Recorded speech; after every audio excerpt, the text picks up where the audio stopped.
On the morning of my 64th birthday, it happened. Just my name, scribbled in that recognizable slanted style, on a plain envelope with no stamp or return address. Mara. It nearly escaped my attention. In order to fit in with the invoices and circulars, it had been pushed under the front door. Something about the calligraphy made my stomach flip, even if the envelope didn't seem very noteworthy. Before picking it up, my hand hovered over it for a moment.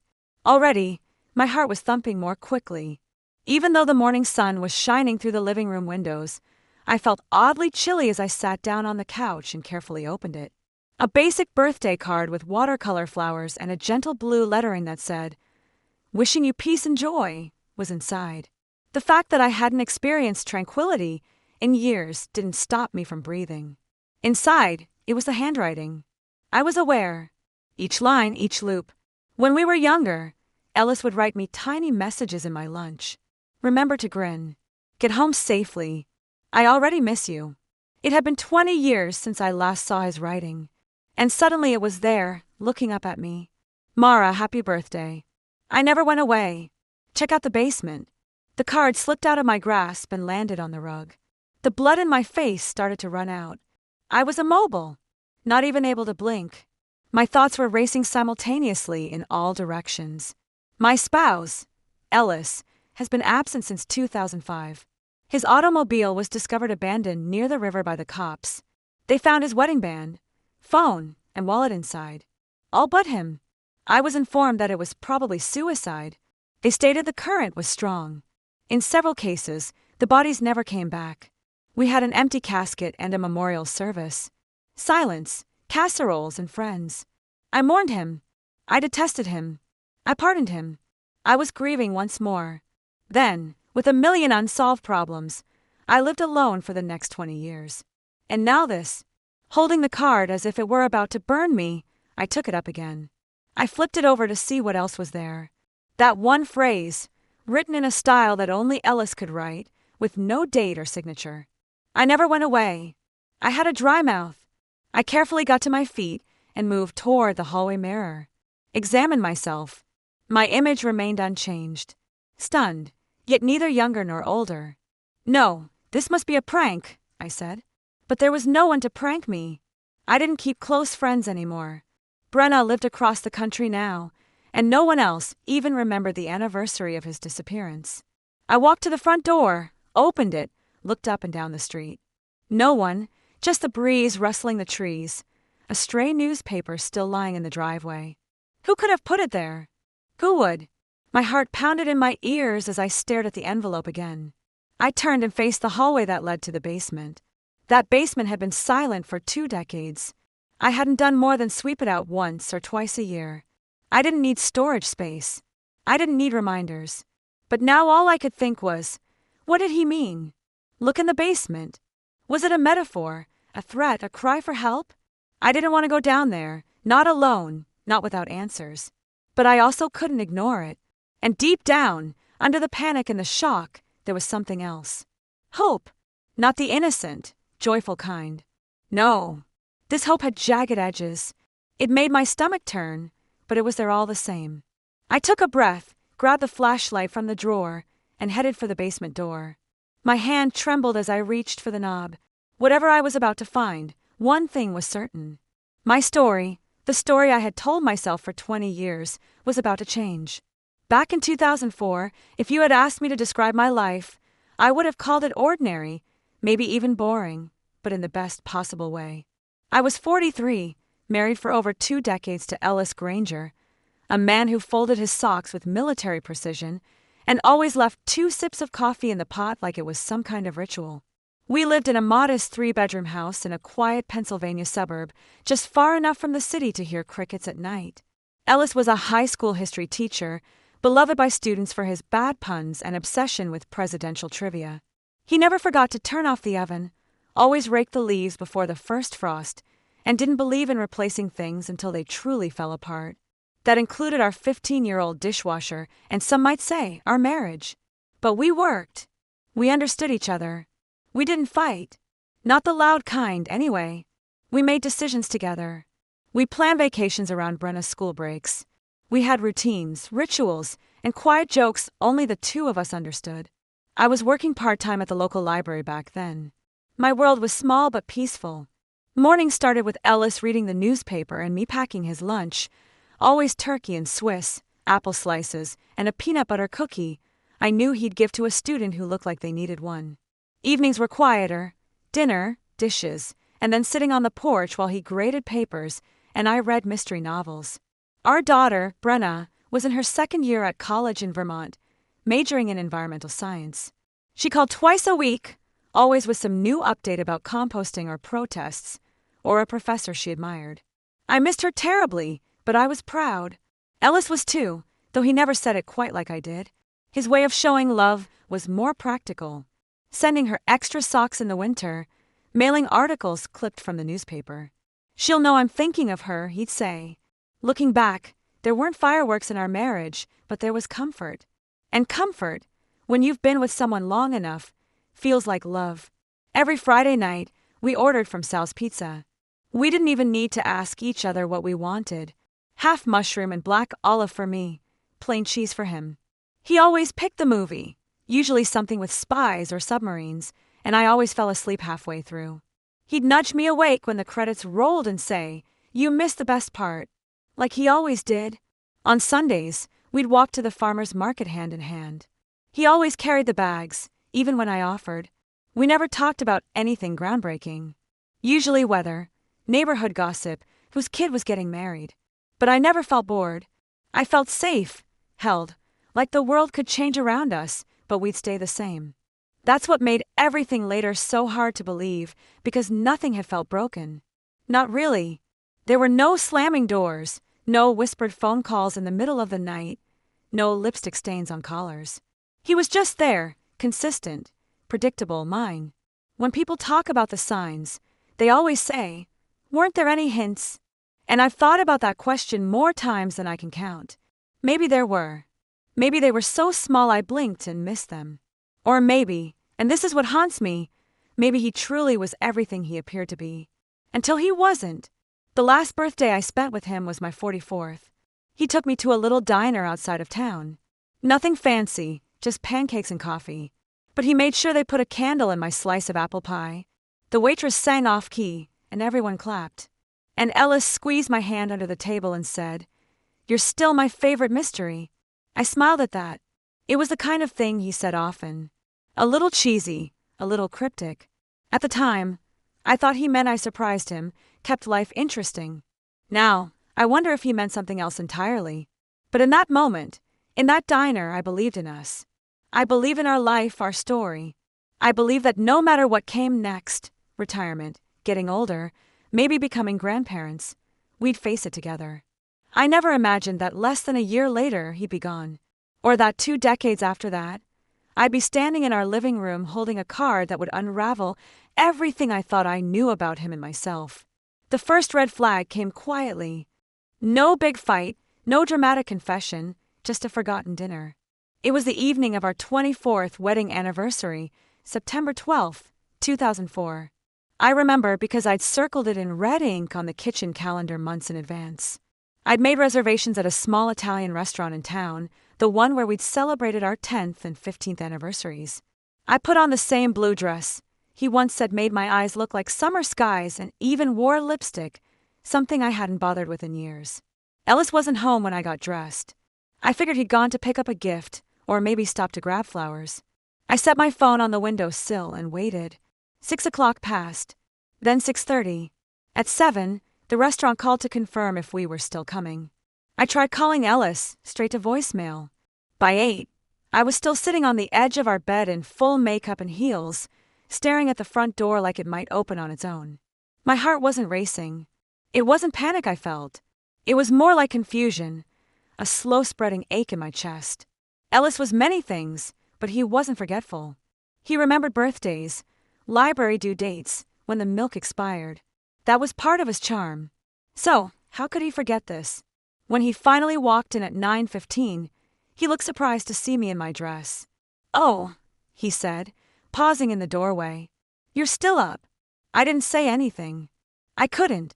I was trying to swallow the lump forming in my throat.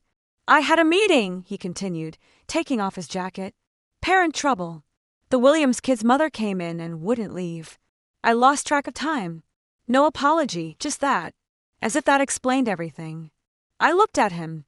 Really looked. His tie was loose, shirt slightly wrinkled, and there was a coffee stain near the hem. He seemed exhausted and completely unaware of the disappointment sitting in front of him. I made reservations, I finally said. Our anniversary. He blinked. That's today. That's when I felt something shift. Not between us exactly, but inside me, like a tiny thread had been pulled loose. Nothing snapped. Nothing tore. But I felt it just the same. He walked into the kitchen and opened the fridge. I can make us some eggs, he offered. I almost laughed. Eggs on our anniversary. Instead, I nodded slowly and went to the bathroom, locked the door, and cried quietly into a towel so he wouldn't hear. The next morning, there was a plastic-wrapped bouquet of carnations sitting on the kitchen table. Gas station flowers, not my favorite. He knew that, but still a gesture, a peace offering. I wanted to be angry, but something inside me whispered, don't make it a big deal. He's tired. He's human. So I told myself it was a one-time thing. But then came the solo walks. It started the next week. He began taking long evening strolls without telling me. Said he needed to clear his head, get some steps in, or figure out lesson plans. He'd leave right after dinner and wouldn't be back for over an hour.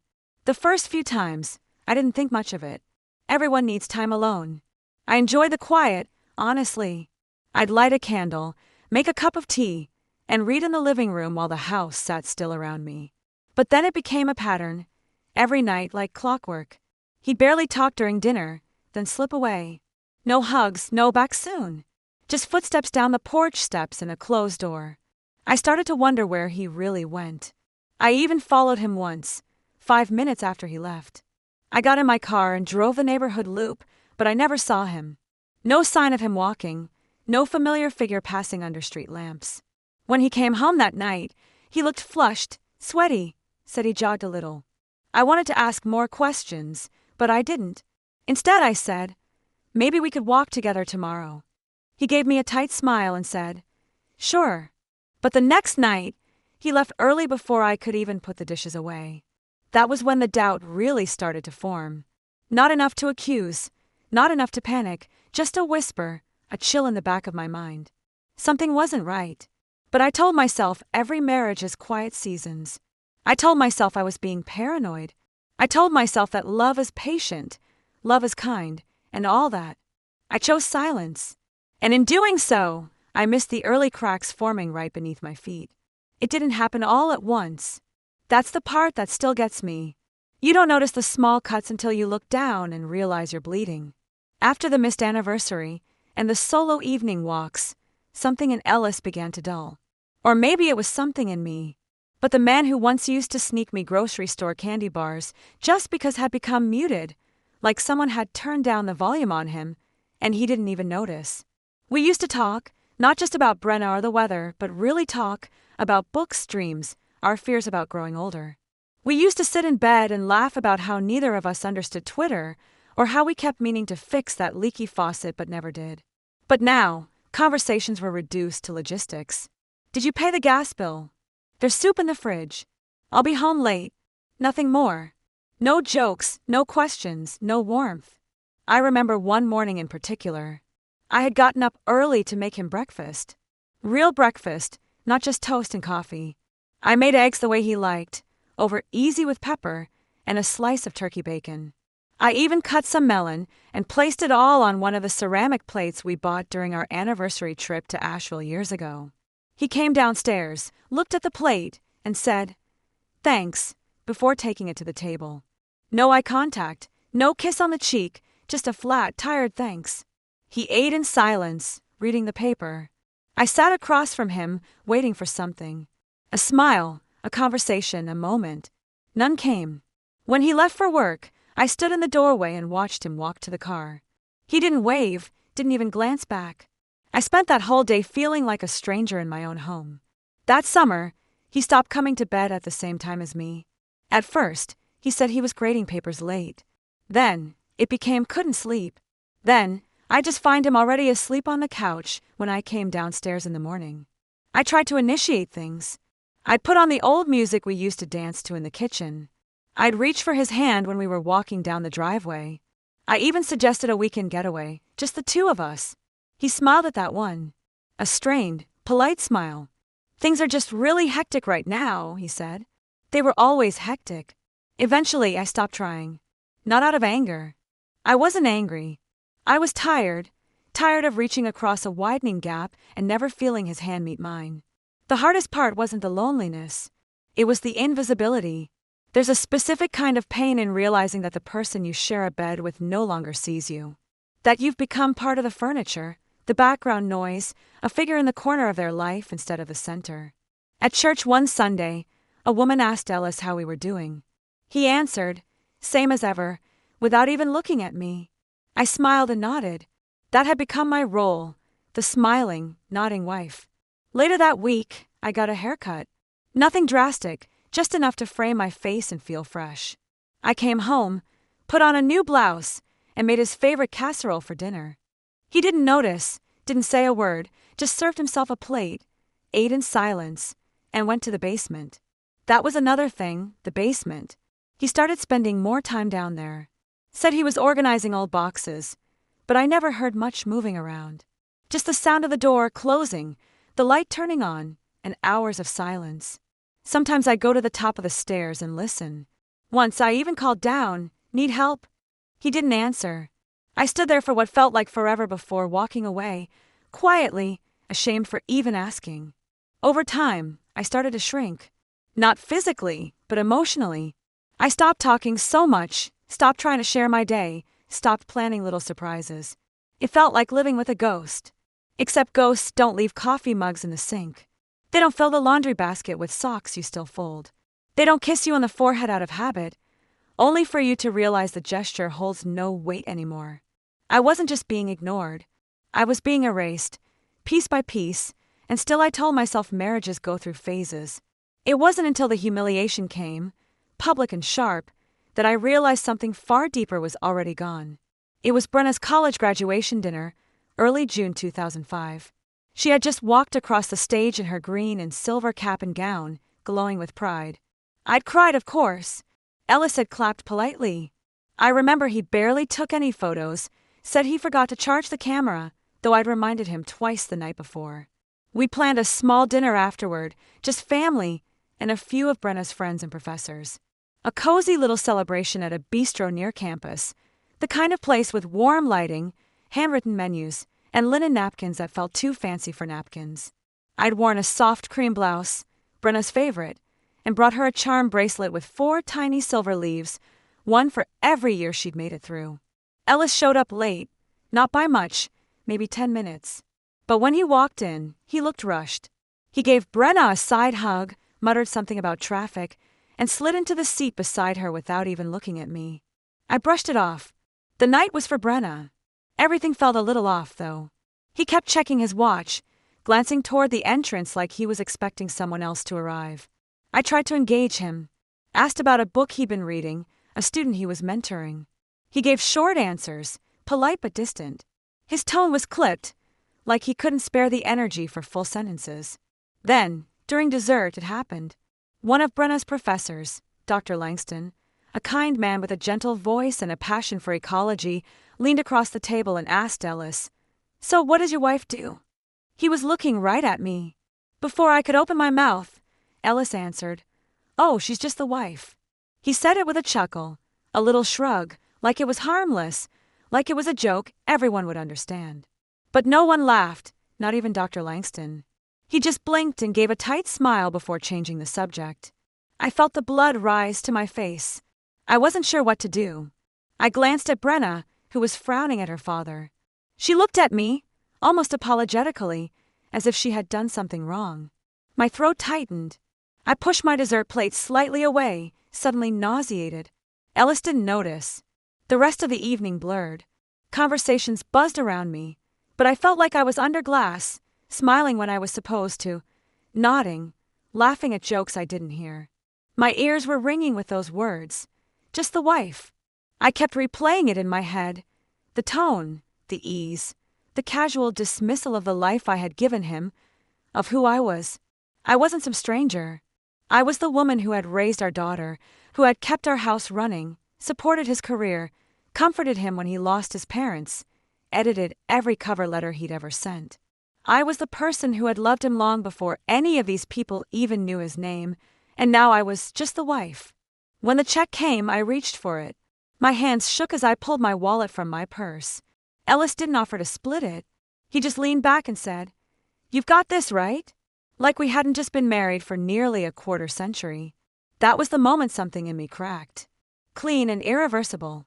It wasn't the money. It wasn't even the words. It was the way he said them. With complete indifference. Like I was an accessory to his evening. Like I could have been anyone. That night, I cried in the bathroom of our hotel room, pressing my face into a towel to muffle the sound. He didn't knock, didn't ask if I was okay. He went to bed. I lay on the cold tile floor for almost an hour, listening to the hum of the air conditioner and trying to remember the last time I'd felt like his partner instead of his placeholder. From that night forward, I stopped trying to prove I mattered to him, because in that moment, I knew I didn't not to him. And that realization was the beginning of my silent departure, even before he left for good. After Brenna's graduation dinner, something shifted between Ellis and me that never shifted back. I stopped asking where he was going in the evenings. I stopped reminding him about our weekly calls with Brenna. I stopped making coffee for two. It wasn't a fight. There were no slammed doors, no threats, no ultimatums, just silence, a quiet mutual unraveling. He spent more time downstairs in the basement, far more than before. Sometimes he'd emerge dusty and distracted, mumbling something about reorganizing boxes. Other times, I wouldn't even hear him come back up. I started going to bed alone regularly, leaving the hallway light on without knowing if he'd ever come to bed at all. Eventually, I stopped turning the light on. That spring, I began to feel like a guest in my own home. We still shared the same space, but we passed each other like strangers at a bus stop. I'd be folding laundry in the living room, and he'd step over the clothes basket without saying a word. I'd cook dinner and leave his portion in the microwave. Sometimes he ate it, sometimes he didn't. One afternoon, I came home from the grocery store and found that Ellis had cleared out the hallway closet. Not all of it, just my things. My raincoat, my gardening gloves, the scarf Brenna had knit for me last Christmas, all folded and stacked neatly in a cardboard box by the door. When I asked about it, he said flatly, I needed more space. No apology, no explanation. That was the moment I knew I was being edged out. Piece by piece, room by room. But I didn't argue. I didn't scream. Instead, I walked upstairs, took off my shoes, and sat on the edge of our bed for nearly an hour, staring at the space where his slippers used to be. In early July, I packed a small bag and drove to Brenna's for the weekend. I told Ellis I needed a break, just some time to think. He didn't ask where I was going. He didn't even look up from his crossword puzzle. All he said was, "Okay." Brenna didn't ask too many questions either, but I could see it in her eyes. The worry, the hurt. She made up the guest bed without a word, then sat next to me on the couch with a mug of tea and a blanket. We watched reruns of old shows, neither of us really watching. I think we both knew I wasn't going back to the same life. And yet, I did return home Sunday night. I opened the front door to find the lights off, the TV still on, and a plate of food left untouched on the counter. Ellis wasn't there. The house was so quiet it felt like it had forgotten how to breathe. I stood in the kitchen for a long time, waiting for something. A noise, a door creak, a voice. But nothing came. Then came the morning that finally shattered the illusion that this was still a marriage. It was a Tuesday, June 21st. I remember because it was the summer solstice, the longest day of the year, though it ended up feeling like the darkest. Ellis said he was heading to the store to get milk. I barely looked up from my gardening gloves as I nodded. He left the door half open behind him. I finished trimming my houseplants, wiped down the counter, and waited for the sound of the car returning. It never did. By evening, I was pacing. By midnight, I called his phone, straight to voicemail. I left one message, then another, then 5 more. By morning, I reported him missing. His wallet was found 2 days later in the front seat of his car, parked off a dirt road an hour north. The keys were still in the ignition. There were no signs of a struggle, No footprints, no witnesses. The police said it looked like suicide. He may have walked into the river. They told me sometimes people choose remote spots for privacy. But he left no note, no warning, no goodbye. Just a toothbrush in the bathroom, a pair of shoes by the back door, and an empty bed that would stay that way for years. Everyone assumed I was done, that I'd move on, sell the house, rebuild, heal. But I didn't, because I wasn't angry. I wasn't even broken. I was hollow, quietly shattered. And that was somehow worse. After Ellis vanished, time stopped meaning anything. The first few weeks were a blur of questions, sympathy, and casseroles. People I hadn't spoken to in years sent cards. Brenna flew in and stayed for a while. The neighbors mowed my lawn without asking. Church ladies dropped off tuna noodle bake and peach cobbler with handwritten prayers taped to the foil lids. But by the second month, the calls slowed down. By the third, people stopped asking for updates. "You'll get through this," they'd say, or worse. "Maybe it's a blessing in disguise." No one says that out loud to a widow. But I wasn't a widow. Not technically. I was something else. Something harder to define. A wife with no husband. A life on pause. A question with no answer. I didn't have a funeral. Not right away. For months, I refused to believe he was gone. My brain kept twisting logic into knots. Maybe he'd had a breakdown. Maybe he was in a hospital with amnesia. Maybe he'd run off and regretted it. Every time the phone rang, a tiny part of me thought it would be him, explaining, apologizing, coming home. But the phone only ever brought bills, telemarketers, or worse, silence. Eventually, I gave in to the pressure. We held a memorial. No body, just a framed photo of Ellis from our last vacation in the Poconos, standing on a dock, waving, smiling like nothing was wrong. I stood beside that picture and shook hands with people who told me how strong I was. I don't remember anything I said. I just remember the weight of my black dress and how Brenna gripped my hand so hard it left crescent marks on my skin. After the service, I went home and crawled into bed with all my clothes still on. I stared at the ceiling fan and listened to it. Click, click, click as it turned, hypnotizing me into stillness. I stopped answering the door, stopped checking the mail, stopped going to the grocery store. My fridge filled with spoiled leftovers and expired yogurt. I survived on saltines, canned peaches, and black tea. Sometimes I didn't eat at all. I let the garden go. The weeds grew wild, creeping over the stone path we'd laid together years ago. I watched them swallow the flowers one by one from the kitchen window, too tired to stop them. At night, I'd sit in his chair by the fireplace, clutching one of his old sweatshirts like it might still carry his scent. It didn't. It smelled like dust and fabric softener. Still, I held it. Sometimes I spoke to it, asked questions no one could answer. Why did you go? Did you hate me? Did I miss something?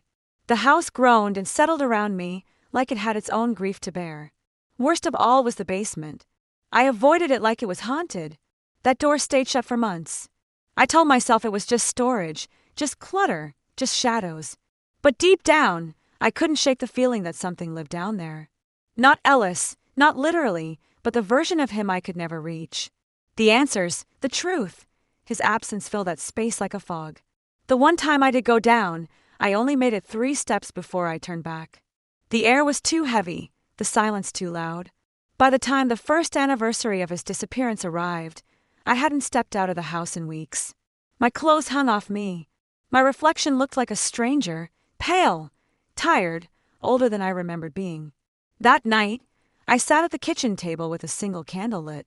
I poured myself a glass of wine and toasted the empty chair across from me. "Happy anniversary," I whispered. My voice cracked on the second word. Then I blew out the candle. And for a moment, I considered blowing out everything else, too. I didn't. Not because I was strong, but because I was too numb to move. I had reached the bottom, and it wasn't fire or chaos or screaming. It was quiet. It was the kind of silence you can't fill with music or prayer or casseroles. It was the silence of knowing you were never really seen. And now there was no one left to see you. I didn't know it then, but something in me had already started to shift. Very slowly, quietly, in that pit of silence, a seed had been planted. And years later, it would bloom with a single line in a birthday card that would change everything. The card arrived on the morning of my 64th birthday, slipped under the door like a secret no one wanted to deliver in person. By then, life had resumed. Not the life I once had, but a quieter version. I spent my days gardening, reading, avoiding the rooms that still echoed with Ellis's ghost. I didn't expect much from birthdays anymore. Just a call from Brenna, maybe a slice of cake if I remembered to bake one. That morning, I was in the kitchen making tea when I saw the envelope on the floor. No stamp, no address, just my name, Mara, written in handwriting I hadn't seen in 20 years. I stood frozen, staring at it for so long, the kettle began to shriek behind me. The whistle jolted me, but my eyes stayed locked on the envelope. My fingers trembled as I picked it up, slowly peeling it open like it might explode. Inside was a birthday card, generic pastel, cheap, but the words inside made my knees buckle. Happy birthday, Mara. I never left. Look in the basement. I dropped the card, not because I was afraid, not exactly, but because the room felt like it had tilted sideways, like gravity had changed without warning. I had spent 2 decades believing Ellis was dead, 20 years imagining his final moments, picturing a river, a body lost to current and time. 20 years, building closure out of silence, and now this. The handwriting was unmistakable. He always wrote his capital M's with a dramatic curve and made his lowercase E like tiny backward threes. I used to tease him about it when he signed Christmas cards. There it was again. Every letter perfect, every curve an accusation. I clutched the edge of the counter, trying to steady my breath. I thought of every rational explanation. A sick joke, a forgery, maybe Brenna trying to push me into closure with some elaborate intervention. But no one else knew Ellis's handwriting like I did, and no one else knew the truth about what we never found in that basement. I had avoided that space for years.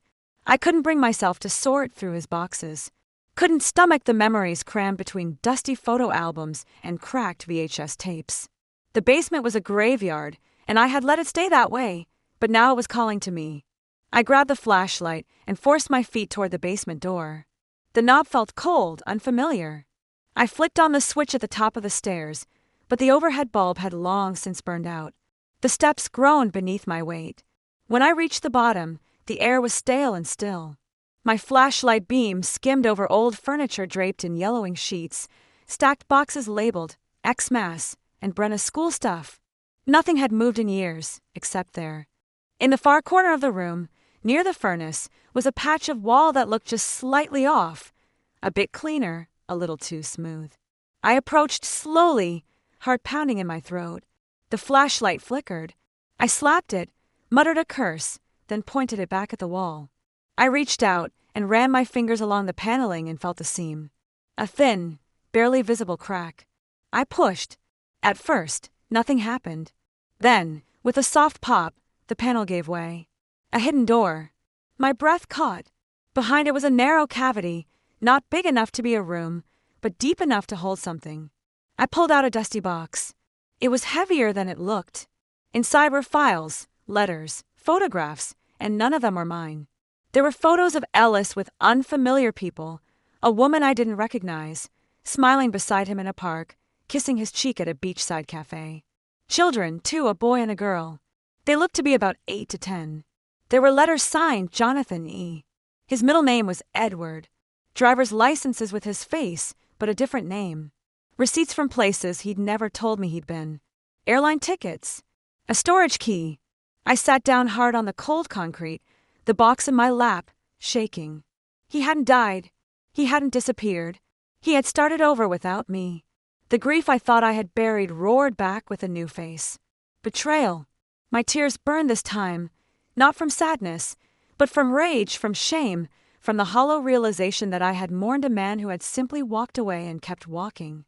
For 20 years, I'd lived in the ruins of a story that wasn't even true. And now, sitting there in the shadows with evidence in my lap and silence all around me, one thing was suddenly clear. Ellis hadn't vanished. He had hidden, and I was finally going to find out why. The box sat on my dining table for 3 days.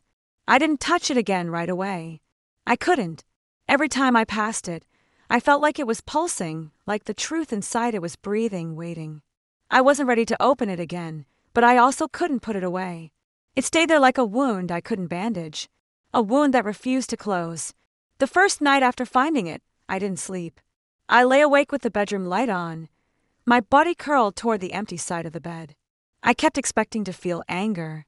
Sharp, loud, blistering fury, but it didn't come. What I felt instead was grief, deeper than I thought possible. Not grief for Ellis, not anymore, but for the version of myself that had loved him. The woman who had waited, begged, mourned. The woman who had questioned her worth every day for 20 years, wondering if she had done something wrong. I had been loyal to a ghost, and worse, to a lie. And now, sitting with that box of proof, the spell finally broke. Something inside me shifted. Not like lightning, more like a slow-rolling quake. It was quiet, but it was permanent. The next morning, I woke up and didn't cry. I got dressed, not in my usual sweats, but a pair of jeans and a crisp shirt I hadn't worn in years. I looked in the mirror and barely recognized the woman staring back at me. She looked tired, but there was something else under the surface, a steadiness I hadn't seen in decades. I poured a cup of coffee, sat at the table, and finally opened the box again. This time I didn't flinch. I studied every document. Letters from a bank account I didn't know existed. A lease agreement from Minnesota, signed with a name that wasn't quite his, J. Garrison. Pictures of birthday parties with children that looked too much like Ellis to deny. One photograph caught my breath. Him holding a toddler in his arms, smiling. The child had his chin. I wasn't just erased. I had been replaced. But instead of letting that hollow me out again, I felt a strange calm wash over me. Because now I knew I hadn't failed him. He hadn't been broken. He hadn't disappeared into thin air or fallen prey to depression or tragedy. He had chosen to walk away, chosen another life, chosen to let me believe he was dead rather than offer me the dignity of a goodbye. And that choice no longer had power over me. I began to see things differently, not just about him, but about myself. I had spent 2 decades dimming my own light, convinced I had somehow driven him away. I had become small, quiet, cautious. I had built a life out of silence, walking carefully through each day like it might crack under me. But now I realized I was never the one who needed fixing. Ellis had been cowardly, dishonest, weak, and I was still here. I was still standing. That realization came with unexpected strength. I stood up from the table, walked to the hallway closet, and grabbed the box of things he had packed away all those years ago. My old raincoat, the scarf Brenna had knit me, the gloves he once said made me look like someone who belonged in a novel. I unpacked them. I hung the coat on the hook by the door. I wrapped the scarf around my neck, and I went for a walk. The air outside felt different, sharper, like it had been waiting for me. I walked past the hedges I hadn't trimmed in years, the mailbox I'd neglected, the neighbors I'd avoided. I nodded at the Andersons across the street. They stared for a second, surprised, then waved back. I kept walking. Down the block, around the corner, toward the little coffee shop Ellis and I used to visit every Saturday. I didn't go in, not yet, but I stood outside and stared at the reflection in the window. And for the first time in years, I saw a woman coming back to life. Not because of Ellis, but in spite of him. I didn't tell anyone what I'd found. Not Brenna, not the neighbors, not even the women at the quilting circle I'd recently started attending again. From the outside, I was still the quiet widow with a predictable routine. Tea at 7, gardening at 10 o'clock, grocery shopping every Thursday. But inside, something had awakened, and I wasn't putting it back to sleep. I began quietly preparing, not out of revenge, not even out of bitterness. I wasn't interested in a dramatic confrontation or lighting his life on fire. What I wanted was truth and control. I had spent 20 years floating in a fog someone else left me in. Now I was building a path back to solid ground, one silent step at a time. First, I made copies. Every photo, every document, every piece of Ellis's hidden life I'd found in the basement was scanned and saved to a USB drive. I labeled the folder, house repairs in case anyone ever glanced at my computer. Then I printed a second set and stored it in a locked drawer in the guest room. The one Ellis never liked, the one with the creaky floorboard and the view of the alley. Next, I hired a private investigator. Not one of those TV types in trench coats and sunglasses, just a quiet, sharp woman named Denise, who operated out of a modest office downtown. She didn't ask unnecessary questions, just nodded as I handed her the folder of fake IDs, bank records, and rental agreements and said, "I believe my husband is alive. I'd like to know where he is and what name he's using." Her only response, "You'll have it in 10 days. That night, I slept more soundly than I had in years. During the days that followed, I made subtle changes. I met with a lawyer, told him I was reviewing old documents just in case. We talked about wills, property rights, and the very specific implications of a spouse faking their death. I didn't say Ellis's name, but I saw the flicker in the attorney's eyes when I hinted at long-term fraud. He gave me a number for a colleague who specialized in family law and said, "When you're ready, call her." I nodded. At home, I cleaned the basement. I mean, really cleaned it. I organized boxes, donated what I didn't need, and packed Ellis's old clothes into trash bags without flinching. I found more clues along the way. Bank slips stuffed inside old books. A note scrawled on a napkin in a language I couldn't understand. I kept everything, cataloged it, filed it away like evidence in a case I was building, quietly, methodically, without a word. I also began writing again. Not stories, not yet, but thoughts, memories, small pieces of truth I hadn't allowed myself to speak aloud. I filled 3 journals in the span of a month. Some entries were only a paragraph. Others were 10 pages of raw emotion. I didn't hold back. I waited for you. You made me question my worth. You will not define me. That last one I wrote twice. And as I wrote, I changed. I started dressing with purpose again. Not for anyone else, but for myself. I bought fresh flowers for the dining table every week. I cooked full meals, even if I ate them alone. I opened the curtains wider, let the sun back in. The house no longer felt haunted. The memories of Ellis still lived there, sure, but they no longer ruled the space. I walked the halls as someone reclaiming what had always been hers.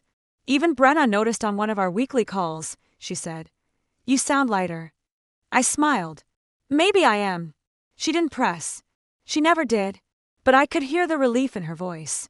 10 days later, Denise called. She had an address, a name, and a photo. Ellis, now going by Jonathan Garrison, living in a 2-story colonial in Minneapolis with a new wife, 2 kids, and a black Labrador named Tank. Smiling in the front yard like he hadn't disappeared from another life without a trace. I didn't feel rage. I didn't even feel shock. I felt ready, not to destroy him, but to stand in the truth I had so patiently, so quietly uncovered. And that, I realized, was its own kind of power, because while Ellis had built a life on lies, I was finally living mine, step by silent step in the light. Power doesn't always arrive like thunder. Sometimes it creeps in like morning light, slow, steady, impossible to ignore once it's there. After Denise gave me the photo of Ellis, or Jonathan now, standing in his new yard with a family I had never met, I sat in silence for a long time. I stared at his face, the same tired eyes, the same crooked smile. He was older, a little heavier, a little grayer, but it was undeniably him. What struck me wasn't that he had moved on. It was how normal he looked, like he had never shattered someone's life, like he had never driven to the edge of a river and abandoned his past without a single word of closure. I didn't call anyone. I didn't yell or cry or throw things. I simply slid the photo into a folder and stood up straighter than I had in years. Something had shifted, and this time it wasn't inside me. It was inside him. He just didn't know it yet. For 2 decades, Ellis had been the one holding the pen to the story of our marriage. He chose the ending. He closed the door. He wrote me out. But now I held the truth in my hands, documented, verified, undeniable, and I knew something he didn't. He wasn't untouchable anymore. I didn't need to scream to reclaim my dignity. I didn't need to destroy his life to repair mine. All I needed was clarity. And now I had it. I began taking small, deliberate steps. I updated my will, removing his name and any reference to next of kin. I drafted a formal statement of abandonment, notarized and filed. The lawyer helped me start proceedings to declare him legally alive. Not because I wanted anything from him, but because I wanted everything back that he had left me tangled in. The confusion, the limbo, the legal fog of a missing spouse that had clung to me for years. He thought I was still standing in that fog, but I wasn't. I was on solid ground, and the ground beneath him was about to get shaky. Meanwhile, I went about my days like usual.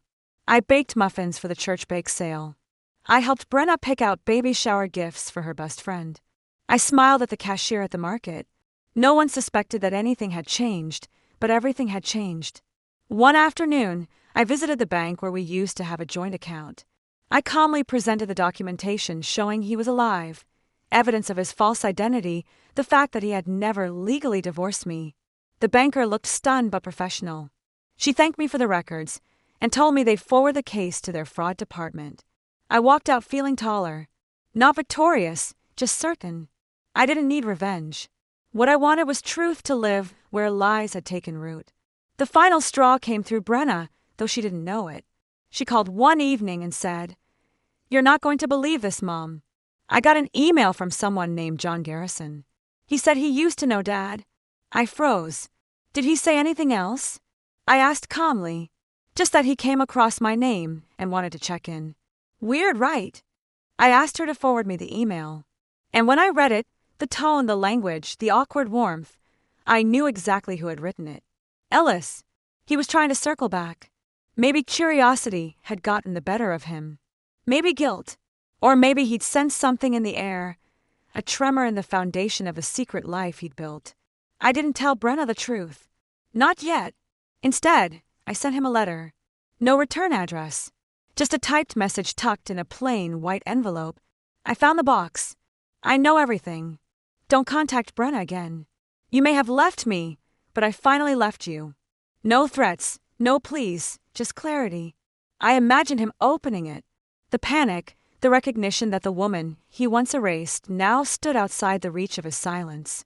And for the first time, he would be the one wondering what came next. The balance had shifted, not with a bang, but with a truth that could no longer be buried. It wasn't rage that brought me to that bench in the park. It wasn't revenge or spite, or even curiosity.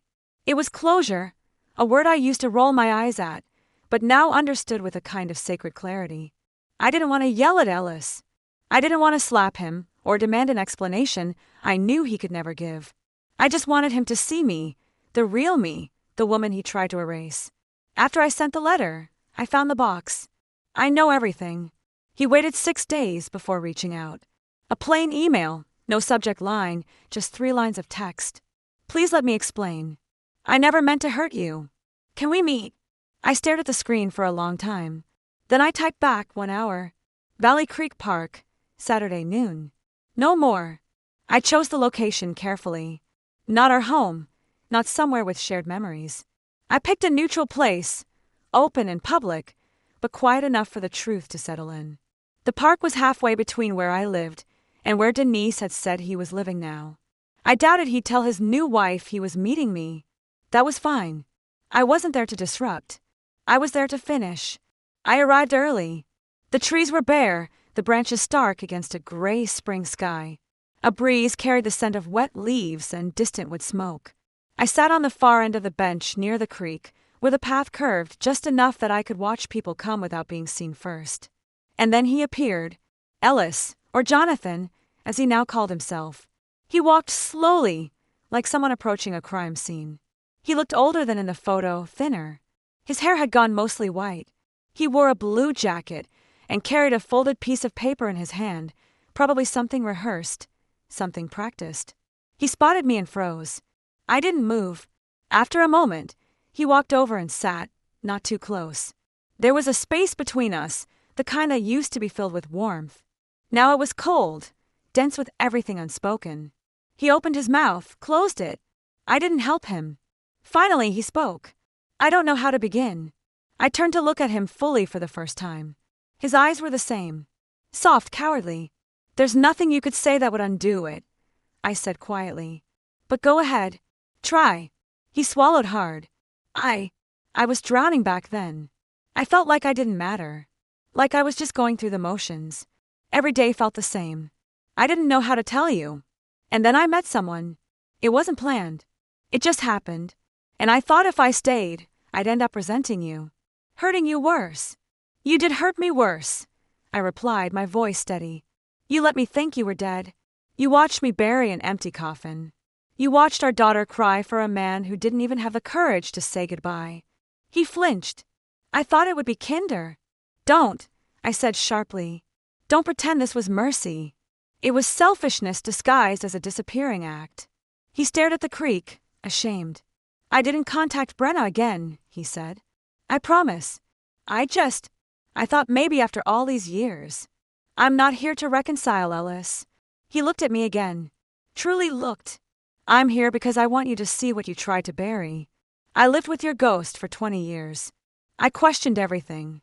Who I was, what I did wrong, whether I'd imagined it all. I held a funeral for a man who chose to vanish rather than be honest. But I've stopped mourning. I've stopped wondering. I am not your wife. I am not your victim. I am me. And I came here so you would know I remember everything and that I am no longer afraid. Ellis said nothing. His hands trembled slightly in his lap. The wind stirred the leaves around our feet. Is that all? I asked after a moment. He nodded slowly. Yes. I stood, adjusted my scarf, looked down at the man who used to be my world and now looked so painfully small. I forgive you, I said, but I'll never forget. Then I walked away. Not quickly, not dramatically, just with purpose. And I didn't look back. I didn't expect anything more from Ellis after that final conversation in the park. I'd said what I came to say, looked him in the eye, and left without a trace of regret. I thought that was the end. Closure. But fate, as it often does, had one last twist in store. Not loud or cinematic, but poetic and just sharp enough to taste like justice. 2 weeks later, I got a call from my lawyer, Judith, a woman with ice blonde hair and a voice like glass. She spoke with precision. No filler, no hand-holding. Exactly the kind of person you want when you're trying to untangle 20 years of silence and paperwork. Mara, she said, you need to come in. We've received documents related to Mr. Granger's second marriage, or, as I should say now, illegitimate marriage. I sat in her office later that week, the same manila folder resting between us that I had given her months earlier, now fattened with legal findings and signatures. He never filed for divorce, she said, flipping through the pages. In the eyes of the state, you're still his legal wife. I stared at her. So, he committed bigamy. Yes. And not only that, he opened several joint financial accounts under a false identity while still legally married to you, which could be considered fraud. Tax fraud, identity misrepresentation, possibly even insurance fraud, depending on what claims were made under his death. My first instinct was disbelief. After all the pain, the silence, the abandonment, he had been the one breaking the law all along. Do you want to press charges? Judith asked. I paused. The thought of courtroom drama, of dragging his second family through the mud, made my stomach turn. I didn't want to punish innocent people. I didn't want to become the monster he feared enough to fake his own disappearance. No, I said. I don't want a trial. I want a statement, and I want him to lose the right to keep living this lie. She nodded. Then we can file a civil petition. You'd be within your rights to void his second marriage, reclaim property, and submit a formal record that invalidates any legal claims he's made under false pretense. 2 weeks later, Ellis, or rather Jonathan, received formal notice. The petition stripped his second marriage of legal status. His bank accounts were flagged for review.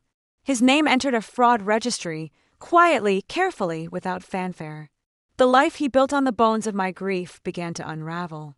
But that wasn't the part that felt like justice. That came the day I got a letter in the mail, not from Ellis, from her. Mara Garrison, the woman he'd married under false pretenses, the woman who for nearly 20 years had lived the life I thought I'd lost. The letter was handwritten, cautious, respectful. It began like this. I don't know you, but I owe you an apology. She explained how Ellis had confessed everything to her after receiving the legal notice. She had been devastated, not just by the lie, but by the decades of betrayal, by the way he had disappeared from an entire life and let another woman carry the weight of his absence. She said she found the files he kept hidden, the notes I'd uncovered years later. She had confronted him, and he had finally admitted the full truth. She wrote, I married a man I didn't truly know, and you lived a life wondering where he went. I am sorry for my part in that, even if it was unknowing. I want you to know he's gone now. I've asked him to leave. The children and I will be rebuilding, just like you did. I hope one day your story brings you peace. I read the letter 3 times. Each time, the weight in my chest lifted a little more. He had lost everything. Not because I demanded it, but because lies don't stay buried. Even when hidden behind new names, new smiles, new zip codes. I never spoke to him again. I didn't need to. He had been exposed. Not with violence, not with scandal, but with quiet, undeniable truth. That was the justice I never knew I needed. Because the real power wasn't in what I took from him. It was in what I reclaimed for myself. It was a rainy Wednesday when Brenna called. I was in the kitchen, wiping down the counters after baking a batch of lemon shortbread, the kind Ellis used to love but never thank me for. These days, I bake them for myself, no longer trying to please a ghost. My phone buzzed. Brenna's name lit up the screen. "Hey, sweetheart," I said, pressing it to my ear. Her voice was unusually soft. "Hi, Mom. You busy?" "Just finished baking," I replied, sensing something in her tone. "What's going on?" She hesitated for a second, then said it. "I got a letter from Dad." Time didn't stop. Not really, but something inside me did. I turned off the sink faucet, wiped my hands on a towel, and sat at the kitchen table. "A letter?" I asked gently. "Yeah, just a couple pages, handwritten, no return address." He said he'd been following my life from afar and that he hoped someday I'd forgive him. He said he never stopped loving me. I closed my eyes. The fact that he had the audacity to reach out after everything didn't surprise me, but it still hurt. "What did you think?" I asked carefully. She sighed. I didn't reply. "I don't think I will. Honestly, I'm just confused. He wants forgiveness, but not a relationship. He says he's sorry, but never really explains why he left." "That sounds about right," I said softly. There was silence on the line. Then she said something I hadn't expected. "Did you ever think he'd come back?" I thought about that, not in terms of hope. That had died a long time ago, but in terms of expectation, whether I ever truly believed Ellis would one day appear, knock on the door, and say he'd made a mistake. "I used to," I admitted. For a long time, I used to imagine the doorbell ringing, him standing there with tears and apologies and some story about losing his mind or needing to start over. I wrote entire conversations in my head that never happened. Then I realized I didn't actually want him to come back. "Why not?" she asked. "Because I finally started liking the woman I was becoming without him." Brenna was quiet again. I could hear the weight of that statement settling over her. "I always wondered what you weren't telling me."